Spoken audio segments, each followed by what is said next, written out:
them to get the kill. That's the factor. And on the other side, there were just lots of protection tools like Divine Shield, right, Sanctification. So I think they were falling behind even with what they brought in the draft. I think they have to really work on something else and then try to outdraft MVP Black as we... Do we? Raven lost and they picked Matt, right? Yes. Seems so. Seems like we're going into BOE. Raven is back for sure. They're picking Map over first pick once more.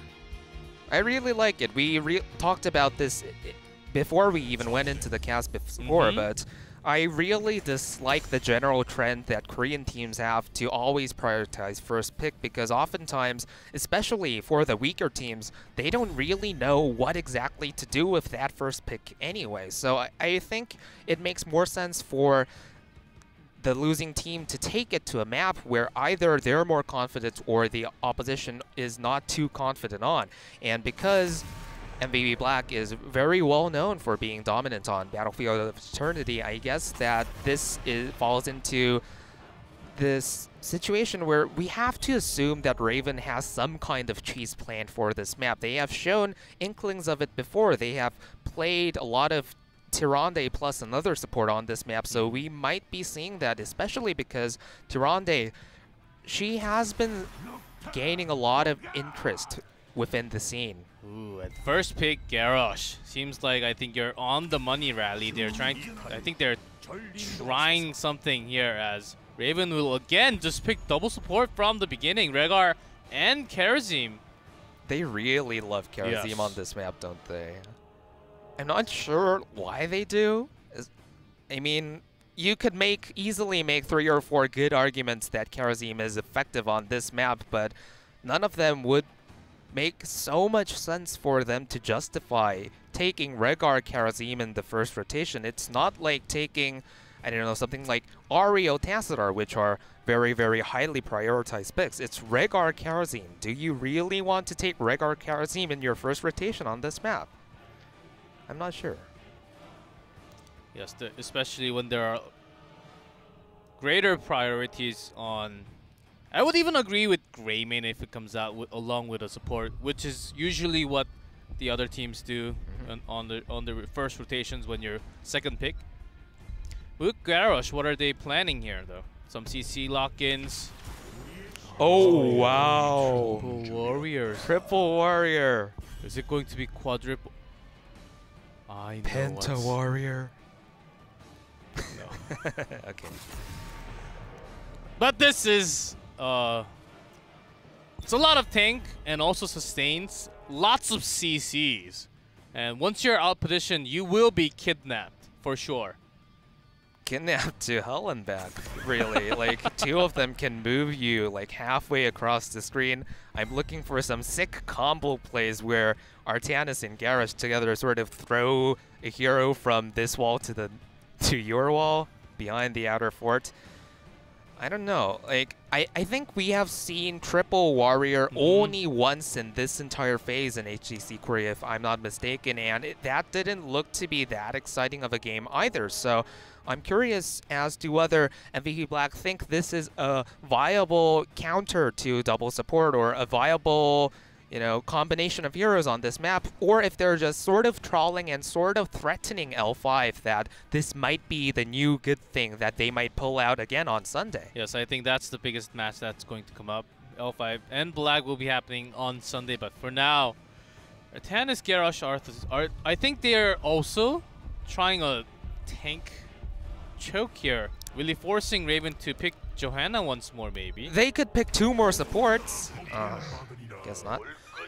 But unfortunately, we don't get to see quadruple support, but there still is the possibility of triple support, so I'm not ruling that out. But Raven go with the very standard, very boring, just let's take 2 maximum health percentage base damage but heroes. This is different now with the rework Leo Rigger. It'll be the first time in Korea being used.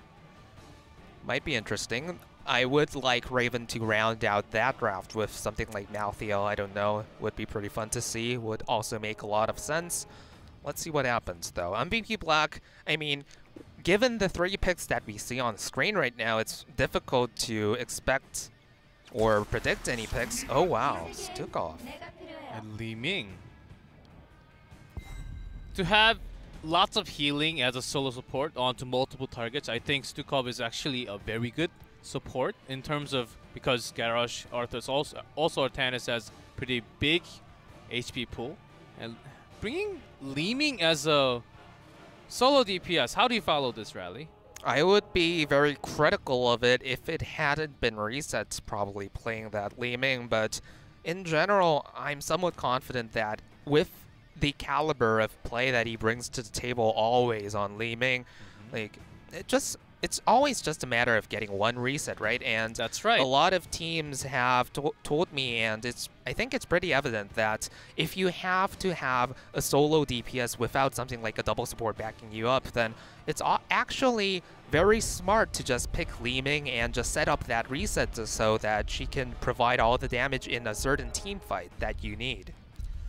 We'll see. And doubles. Okay, they already had Leoric. I thought Leoric was enough to do solo lane, but they're gonna pick up one more because I think they're really looking for that percent damage because they're so tanky on the other side. I think that's the line of thinking Raven's having right now. Not too bad. I mean, we were talking about Matheo even before they picked it, but I'm sort of excited to see how it matches up against Stukov, because one silence can be the difference between life and death for that hero. But anyway, very excited to see how this very experimental triple warrior draft turns out for MVP Black. Well, we'll see lots of percent damage from Raven and some funky draft from Black. Let's jump into Game 2, Battlefield of Eternity.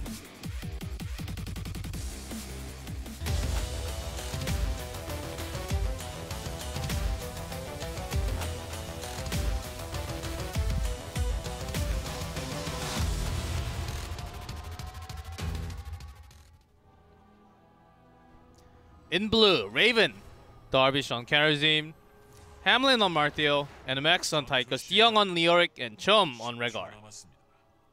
And in the red, we see MVP Black with Reset on Li Ming, Sake on Stukov, Kyocha on Artanis, Rich on Garrosh, and Tist on Arthas. Rich on Garrosh. Has this happened before? And Sake on Stukov, and instead Kyocha on Artanis. Kyocha did play Artanis few times back when he was not a support. In the first Eastern Clash, I believe, also. He had some troubles in the solo lane, but of course he did have some experience playing Artanis. And Sake being on the support, he was the second support when they had lots of double supports. But I think this is the first time when they only had single solo support like this. It's very surprising how MVP Black is approaching this match, both in terms of the draft and but also in terms of which heroes they're giving to these players. And you have to wonder if they're just having a bit of extra fun or if this is actually serious. And as you said, Kyocha, oh, this is a kill. Very good combination of crowd control that we saw going on there. Yeah, so also because Tychus' basic range is only 2.5, not 3.5. It's not the Tychus you know from long time ago.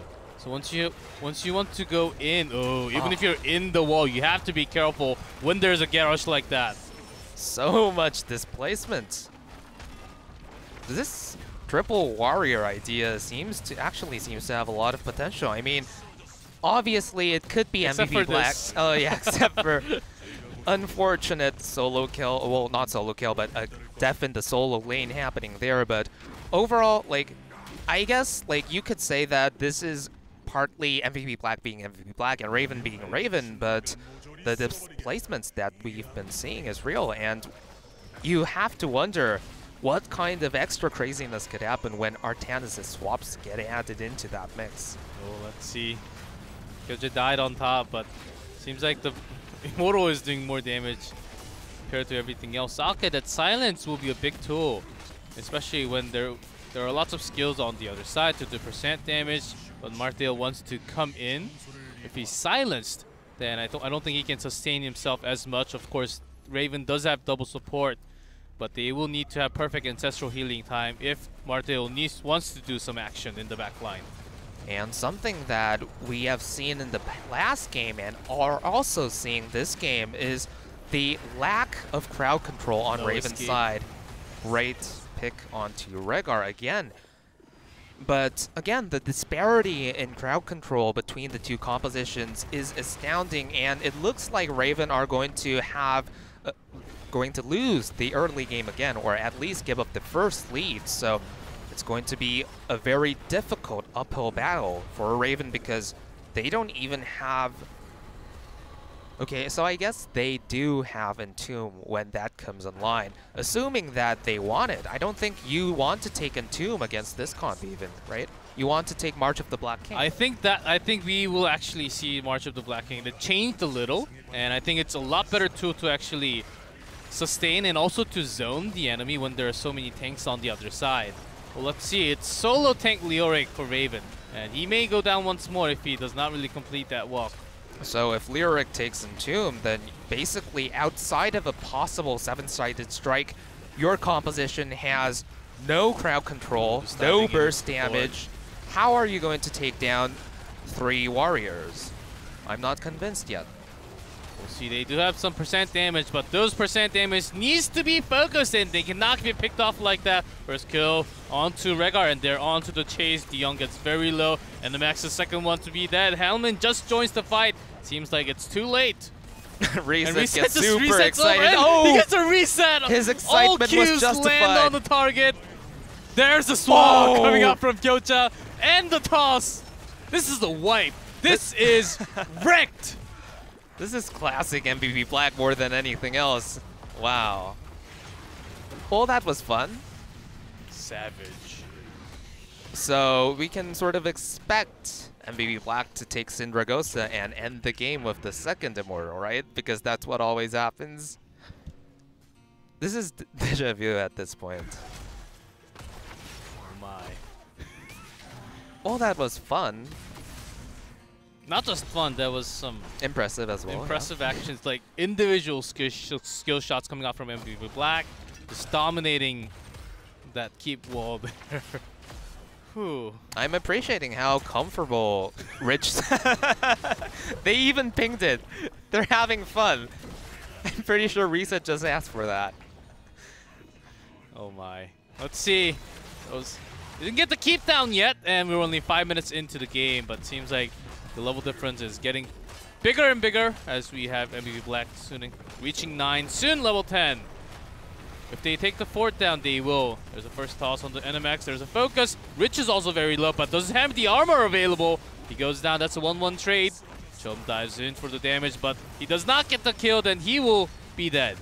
I think the initial angle that Raven approached the team fight from looked to be a bit promising, but that was only until Garrosh landed a clutch throw and threw off the entire team fight formation for Raven. So overall, Garrosh doing lots of work, but I don't know, even with a somewhat favorable formation into the team fight like that, just one throw from Garrosh broke their entire idea of how to approach the team fight.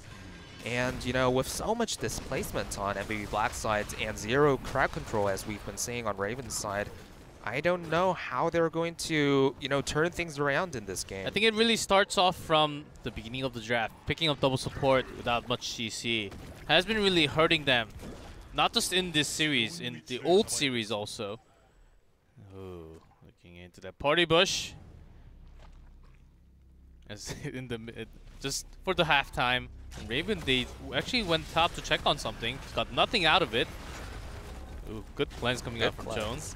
But would that be enough? They Black hit 10. And there's a second toss. Ooh. This is spicy action we're seeing from MVP Black tonight. I guess that still counts as a good cleanse, right? Not much you can do. And as we talked about, Syndragosa definitely a possibility. That's part of why MVP Black's Arthas is holding on to his ultimate selection. I think so too. And we're probably going to see the dragon, right? And lurking arm. Another arm locked in from Stukov. I think they're working on this already. There's a Syndragosa.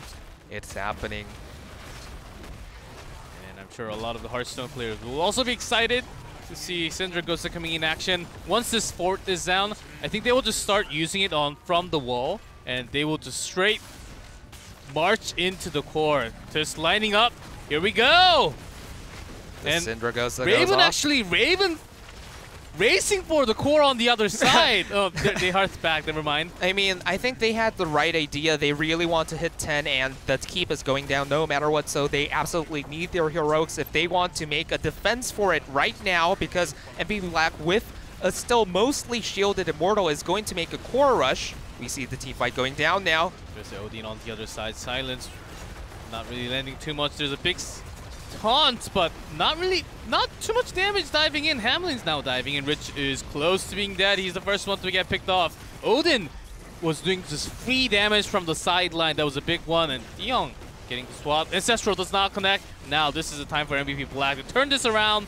There's a silence. That's second kill. This Immortal is already onto the core. This may be game over. I believe that had not they made that fatal chase that was so unnecessary, they might have been able to defend this. But Raven failed to, you know, be more calm in their decision making. They got so excited that they won the team fight that they started chasing where they absolutely should not have. And we saw what Raven was trying to go for in the last team fight with so much percent health damage going down in the form of Malthael and Leoric's ultimates, both of which were used pretty well. And that's what led them to win the team fight. But after that, missing the Ancestral, chasing too far out, very disappointing last-minute decisions, but overall, I can't fault Raven too much. That was a really good team fight at the end there. Also, the decision to just let go of the keep and go for the top four to gain access to their heroes, that was also a very good decision. Ultimately, they got too excited, but that's what happens. Yep, I think they were also pressured, and because they were behind so much, they had to do something. And I think if they actually stopped and went for the Immortal, they could have gone into a longer game. I don't think they could have won that game, but MVP Black also showing some fan service, I think, tonight with game 1 and 2, just picking lots of unseen heroics, unseen heroes oftentimes. We saw Jaina, we saw Leoric. What is it going to be next? Gazlo? Chromie? Morales? Well, we'll see. There will be a short break coming up very soon as you hear the music now. Only 5 minutes, guys, so just do not go to sleep. Just take a minute, take 5 minutes, and we'll be back very soon.